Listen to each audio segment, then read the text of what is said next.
Dan harus diingat wanti-wanti kepada semua gereja agar waspada karena nanti ada fitnah.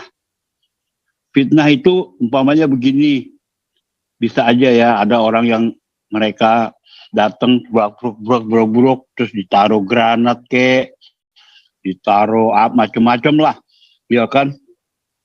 Sehingga kan mereka sekarang mau cuci tangan nih, mau dianggap agama mereka bersih, ya kan? Nah, mereka mau itu yang Pak Paul bilang tadi, mau remis.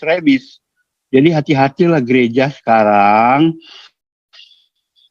bikin gembok yang kencang supaya nggak ada, dan siapa petugas yang akan memeriksa itu dari kepolisian atau BNPT mesti dilihat ada surat tugas apa enggak. Teknisnya begitu di lapangan. Jangan sampai nanti fitnah itu terjadi. Kan gobloknya kita, Pak. Kita benar, tapi karena kita lalai, akhirnya kita blunder gitu loh. Saya cuma dikasih ingat gitu aja. Terorisme itu adalah memaksakan kehendak, ingin mencapai suatu cita-cita atau tujuan, tetapi dengan cara memaksa dan melakukan kekerasan. Sekarang saya mau tanya, apakah dengan yang sekarang ini sistem ekonomi syariah itu bukan memaksa itu? Masa kekerasan ya, tetapi kekerasan fisik yang enggak lah, tetapi kan kekerasan psikologi. Kekerasan psikologi, Pak, sama dengan kekerasan dalam rumah tangga. Apa yang sebenarnya kekerasan dalam rumah tangga?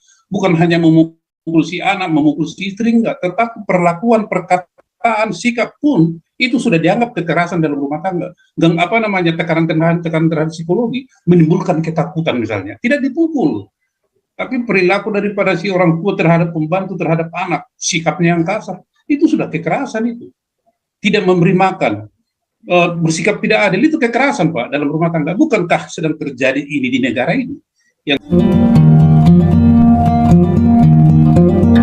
Pak. Terima kasih. Kita gantian dulu ya. Kasih ke ini mana dulu ini ada Pak Paul Dere sama Andi ya. Pak Paul Dere dulu.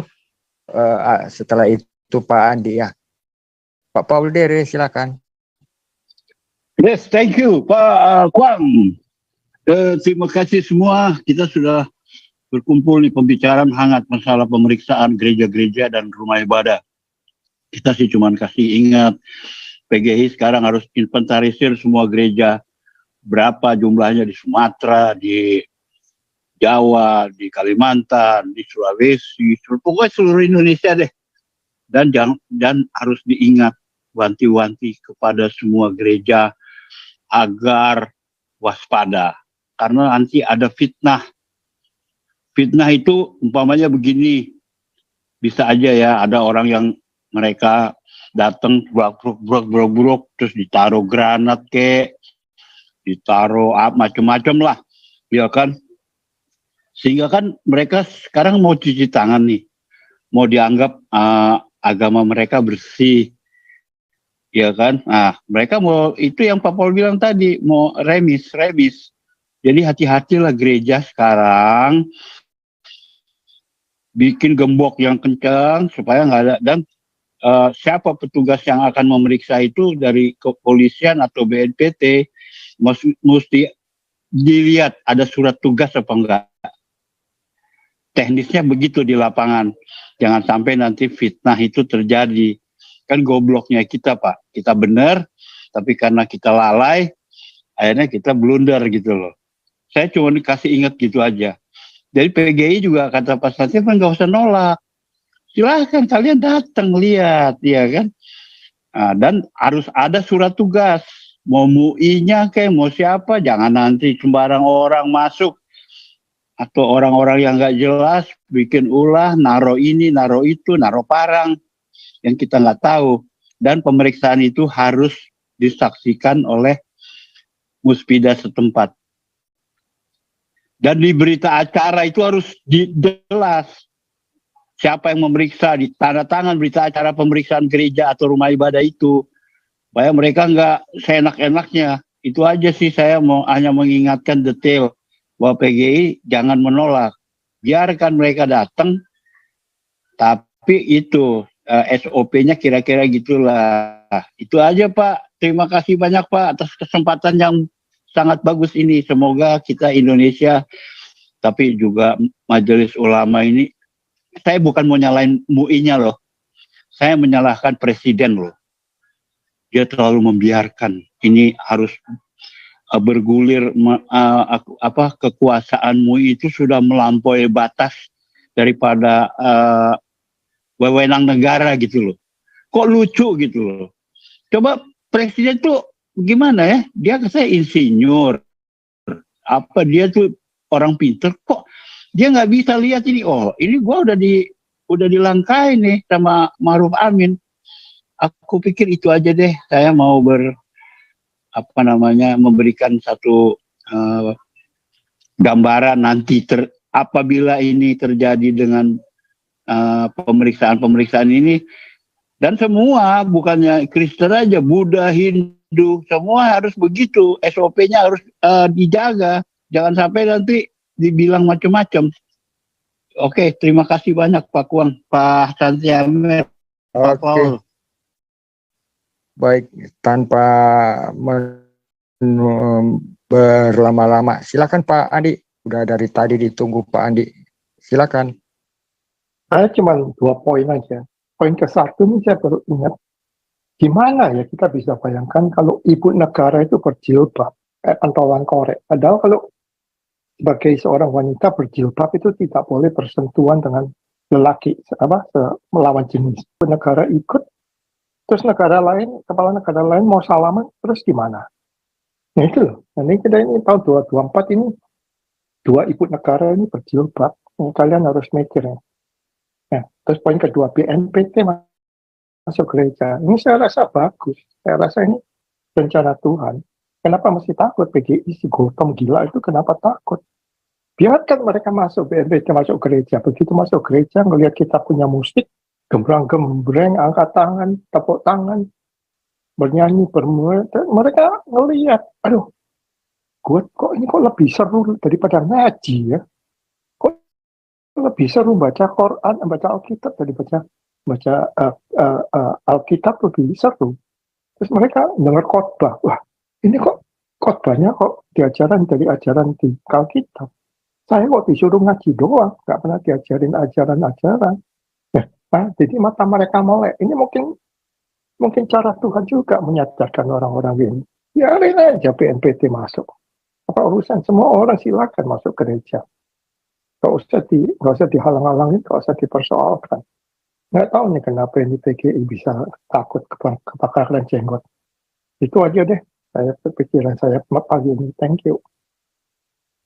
Ya, cuma satu hal itu Pak Andi. Kan sejak ada COVID kan boleh dikata hampir semua gereja kan online dan semua kan ada live. Kan bisa dimonitor itu kan Pak Andi. Tanpa masuk gereja kan udah bisa itu nggak perlu datang itu Pak Andi, gimana? Makanya ini kesempatan. Mereka mau masuk gereja silakan. Mereka belum dengar musik live, musik praise and worship-nya orang Kristen itu gimana? Mereka melek matanya oleh kita penyembahan, kita praise and worship. Wah, dia bisa bertobat seperti pada murtad gitu bersama. Biarin aja lah BNPT masuk, nggak usah. Kita nggak usah kebakaran jenggot. Kecuali yang PGI, orang yang gila yang di PGI itu. Pendeta gila semua itu. Itu aja deh. Thank you. Wah, berarti disuruh pakai sarungan ya di PGI-nya. Ya, wah bingung. Saya mau komentar. Pak Santiamer, ini saya juga bingung mau ngomong apa ini. Kan yang dibilang oleh BNPT rumah ibadah, kenapa ini PGI-nya apa ketinggalan sarung atau gimana ini Pak Santiamer, go ahead. Ya kalau pengertian rumah ibadah itu kan bukan mencakup hanya satu kelompok tertentu ya, itu kan bahasa umum. Bahasa umum berarti ya masjid, ya gereja, ya kelenteng, apa saja lah. Kalau aliran kepercayaan apa rumah ibadahnya.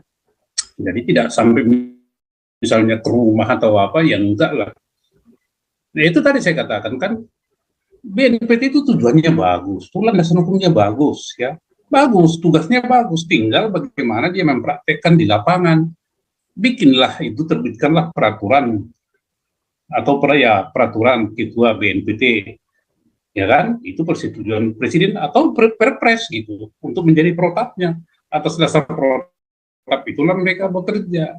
Di dalam menyusun protap ini libatkan seluruh unsur masyarakat, libatkan tokoh agama, libatkan tokoh adat, libatkan tokoh masyarakat. Kelar kan? Mari kita sama-sama jalankan gitu.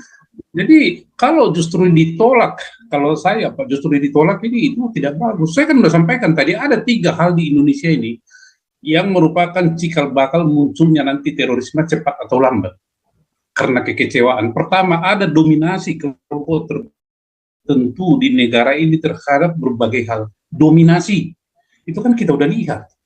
Yang kedua, ada penegakan hukum yang tidak berkeadilan, tebang pilih. Yang ketiga, terjadinya krisis identitas nasional, adat budaya. Ini yang sedang berlangsung, Pak. Apakah ini demi alasan yang seperti tadi dijelaskan nanti begini, nanti begitu? Kan efek sampingannya itu, ya kan? Jadi tujuan yang baik harus dilaksanakan dengan cara yang baik, dan tentu pasti ada yang memplesetkan atau yang tidak setuju. Itu biasa, itu demokrasi. Tetapi kalau sekaliber tokoh PGI yang namanya ketua PGI Gomar Gutung ujuk-ujuk sudah mengatakan menolak dengan alasan itu kemunduran demokrasi. Beliau memahami demokrasi itu apa? Itu kan suatu pernyataan-pernyataan yang bukan mencerdaskan gitu kan. Selalu kita fokus kepada kepentingan nasional, bukan kepentingan kelompok. 3 loh, ini dalam lampu kuning loh Pak, yang 3 ini. Apa itu yang saya katakan dominasi itu? 1, sistem ekonomi syariah. Dominasi kan segala hal, penguasaan sumber daya alam. Mereka duduk di mana-mana yang disampaikan oleh Pak Bermesa tadi. Apakah itu bukan dominasi? Krisis sosial budaya, adat budaya. Coba itu cara berpakaian anak muda. Kalau tidak pakai ini, dianggap kafir. Kalau begini, bukankah itu krisis? Yang ketiga, penegakan hukum yang tebang pilih. Coba kita saksikan. Panji Gumilang, Alvin Lim, dan masih banyak lagi. Apakah ini dibiarkan terus? Jadi ini adalah salah satu cara yang dilakukan BNPT untuk meredam. Yang meredam ini, karena terorisme itu muncul ketika saluran politik, saluran komunikasi kelompok tertentu tidak bisa berjalan karena dihadang atau ditutup oleh kelompok lain yang mayoritas. Jadi loh Pak. Jadi kita dukung itu. Kalau saya dukung itu BNPT, tetapi lakukan itu cara-caranya, operasionalnya itu terbuka, transparan, dan umumkan setiap periode tertentu. Jadi soal kriminalisasi pasti adalah dampak negatifnya. Karena apa? Orang yang tidak sesuai atau tidak setuju nanti akan membuat ulah supaya tujuan yang baik ini gagal gitu loh. Jadi kita tidak melihat itu bagaimana supaya gagal, kepentingan nasional loh. Mereka itu menjaga kepentingan nasional bangsa dan negara ini. Itu Pak Kuang. Koridornya yang harus kita pahami, ya, harus kita pahami itu. Ketika itu bicara kepentingan nasional tidak ada kompromi, hanya lakukan secara konstitusional, tidak boleh secara otoriter, tidak boleh secara memaksa. Terorisme itu adalah memaksakan kehendak, ingin mencapai suatu cita-cita atau tujuan, tetapi dengan cara memaksa dan melakukan kekerasan. Sekarang saya mau tanya, apakah dengan yang sekarang ini sistem ekonomi syariah itu bukan memaksa itu? Masa kekerasan ya, tetapi kekerasan fisik yang enggak lah, tetapi kan kekerasan psikologi. Kekerasan psikologi Pak, sama dengan kekerasan dalam rumah tangga. Apa yang disebut dengan kekerasan dalam rumah tangga? Bukan hanya memukul si anak, memukul si istri, enggak, tetapi perlakuan, perkataan, sikap pun itu sudah dianggap kekerasan dalam rumah tangga. Dan tekanan terhadap psikologi menimbulkan ketakutan misalnya. Tidak dipukul, tapi perilaku daripada si orang tua terhadap pembantu, terhadap anak, sikapnya yang kasar, itu sudah kekerasan itu. Tidak memberi makan, bersikap tidak adil, itu kekerasan Pak dalam rumah tangga. Bukankah sedang terjadi ini di negara ini? Yang saya sebut dengan atau saya istilahkan kekerasan dalam negara. Gitu loh Pak. Silakan Pak Kuang. Pak Kuang. Ya. Halo Pak Kuang. Salah pencet ini, apanya yang mau dipencet? Ya, berhubung saya lagi ini kehausan, tidak ada yang bawa minum. Kayak Pak Paul tadi ada yang bawain minum. Aduh, minumnya apa ini Pak Paul? Kopi atau es? Aduh, es teler. Jangan teler ya Pak Paul. Ya, ini SK. Silakan SK, bongkar. Kau bilang kau menang debat, lawan domba yang sesat. Kau bilang banyak yang tobat.